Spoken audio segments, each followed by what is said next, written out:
ಮೊದಲಿಗೆ ಬಿಜೆಪಿ ವಕ್ತಾರರಿಂದನೇ ಶುರು ಮಾಡಿಬಿಡ್ತೀನಿ.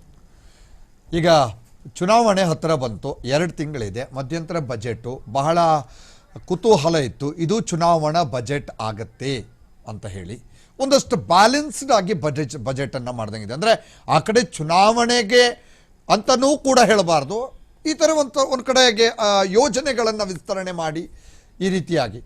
ಈಗ ಈ ಸಂದರ್ಭದಲ್ಲಿ ಅಂದರೆ ಚುನಾವಣಾ ಸಂದರ್ಭದಲ್ಲಿ ಮಧ್ಯಂತರ ಬಜೆಟ್ ಮಾಡುವಂಥ ಸಂದರ್ಭದಲ್ಲಿ ಅಂದರೆ ಖರ್ಚು ವೆಚ್ಚಗಳನ್ನು ಮಾತ್ರ ಒಂದು 2-3 ತಿಂಗಳಿಗೆ ತೆಗೆದುಕೊಳ್ಳುವಂಥದ್ದು ಸಹಜ. ಆದರೆ ಇಲ್ಲಿ ಒಂದಷ್ಟು ಯೋಜನೆಗಳನ್ನು ಈ ಸಂದರ್ಭದಲ್ಲಿ ವಿಸ್ತರಣೆ ಮಾಡೋದಿರಬಹುದು, ಇವೆಲ್ಲವೂ ಕೂಡ ಅವಶ್ಯಕತೆ ಈ ಸಂದರ್ಭದಲ್ಲಿ ಇತ್ತಾ? ಚುನಾವಣೆಗೋಸ್ಕರನೇ ಇವೆಲ್ಲವೂ ಕೂಡ ಮಾಡಿದ್ರ?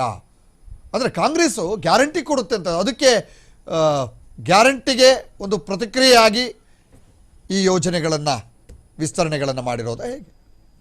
ಅಲ್ಲ, ಇದು ದೇಶದ ಸರ್ವತೋಮುಖವಾದಂಥ ಅಭಿವೃದ್ಧಿಗಾಗಿ ಮಾಡಿರೋಂಥ ಯೋಜನೆಗಳು. ಮತ್ತು ಇವತ್ತು ಬಜೆಟ್, ಈ ಬಜೆಟ್ ಚುನಾವಣೆಗಾಗಿ ಮಾಡಿದಂಥ ಬಜೆಟ್ ಅಲ್ಲ, ದೇಶಕ್ಕಾಗಿ, ದೇಶದ ಜನರಿಗಾಗಿ, ದೇಶದ ಭದ್ರತೆ ಮತ್ತು ದೇಶದ ಐಕ್ಯತೆ, ದೇಶದ ಸರ್ವತೋಮುಖ ಅಭಿವೃದ್ಧಿಯ ಮುಂದಾಲೋಚನೆ ಇಟ್ಕೊಂಡು ಮಾಡಿರ್ತಕ್ಕಂಥದ್ದು. ಯಾಕಂದರೆ ನಾವು ಚುನಾವಣೆಯಲ್ಲಿ ಅಭೂತಪೂರ್ವವಾದಂಥ ಗೆಲುವು ನಮ್ಮದೇ ಇರೋದ್ರಿಂದ ನಾವು ಇದರಲ್ಲಿ ಗಿಲೀಟ್ ಮಾಡೋಂಥ ಕೆಲಸ ಬೇಕಾಗಿರಲಿ ಮಾಡಲ್ಲ. ನಾವು ಯಾವುದೋ ಸುಳ್ಳು ಗ್ಯಾರಂಟಿಗಳನ್ನ ಕೊಟ್ಟು ಆಗ ಗ್ಯಾರಂಟಿಗಳ ಬಗ್ಗೆ ನಾವು ಆಶ್ವಾಸನೆ ಕೊಡುವಂಥ ಕೆಲಸಗಳು ನಾವು ಮಾಡಿಲ್ಲ. ನಮ್ಮ ಪಕ್ಷ ಇವತ್ತು ಭಾರತೀಯ ಜನತಾ ಪಕ್ಷ ಇವತ್ತೇನು ಸೆಕೆಂಡ್ ಸರ್ಕಾರದಲ್ಲಿ ಅಧಿಕಾರದಲ್ಲಿದೆ, ನರೇಂದ್ರ ಮೋದಿ ಅಂತ ದೊಡ್ಡ ಅಜಾನುಭಾವು ಅಂತವ್ರಿಗೆ ಇವೆಲ್ಲ ಗಿಮಿಕ್ಗಳು ಮಾಡೋದೇನಿದ್ರು ಕಾಂಗ್ರೆಸ್ ಅವ್ರಿಗೆ ಮಾತ್ರ ಅದು ಅನ್ವಯಿಸ್ತದೆ. ಬಲವಾದ ವಿಶ್ವಾಸ ಇದೆ ನಿಮಗೆ, ಈ ಬಾರಿ ನೀವೇ ಬರ್ತೀವಿ ಅಂತ ಹೇಳಿ, ಅದಕ್ಕೋಸ್ಕರ ನೀವು ಯಾವುದೇ ಗ್ಯಾರಂಟಿಗಳನ್ನ ಘೋಷಣೆ ಮಾಡಲಿಲ್ಲ. ಇದರಲ್ಲಿ ನಾವು ಚುನಾವಣೆ ಗ್ಯಾರಂಟಿಗಳು ಮಾಡಿ ದೇಶನ ಊರ್ಧ್ವಮುಖವಾಗಿ ಅಥವಾ ಅದನ್ನು ದೇಶನ ತಳ ಹಂತಕ್ಕೆ ತಗೊಂಡೋಗುವಂಥ ಕೆಲಸ ಅಲ್ಲ. ದೇಶ ಇನ್ನೂ 100 ವರ್ಷದ ಮುಂದಿನ ಯೋಚನೆಗೆ ಇಟ್ಕೊಂಡು ಇವತ್ತು ಬಜೆಟ್ ಮಾಡಿರೋದು.